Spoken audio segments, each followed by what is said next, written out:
பச்சையம்மன் ஜோதிட நண்பர்களுக்கு அனைவருக்கும் வணக்கம். இன்று நாம் காணவிருக்கும் பதிவு திருமணத்திற்கு பிறகு யாருக்கு யோகம் வரும் என்ற அமைப்பை பற்றி பார்ப்போம். இது ஆண்களுக்கு ஆன பதிவு. ஒருவரின் ஜாதகத்தில் ஆண் ஜாதகத்தில் மனைவி குறிக்கும் கிரகம்தான் சுக்கிரன்.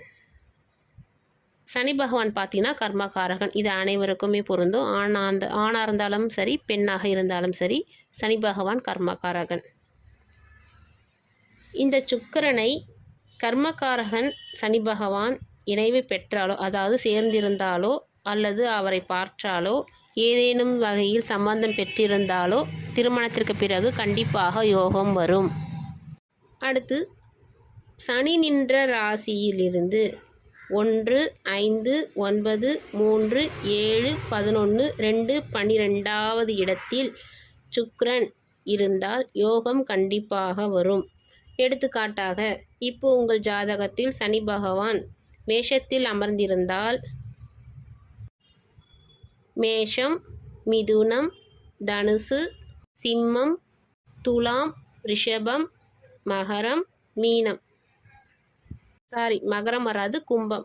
இந்த இடத்தில் குறிப்பிட்ட நான் சொன்ன அந்த இடத்தில் சுக்கிரன் அமர்ந்திருந்தால் கண்டிப்பாக திருமணத்திற்கு பிறகு யோகம் வரும். அடுத்து வக்ரம் பெற்ற சனின்னு சொல்லுவாங்க. அப்படின்னா உங்கள் ஜாதகத்தில் சனிக்கு பக்கத்தில் வா அல்லது சுக்கிரனுக்கு பக்கத்தில் வா அப்படின்னு போட்டிருந்தாங்கன்னா இந்த 2 கிரகமும் வக்ரம் அப்படின்ற அர்த்தம்.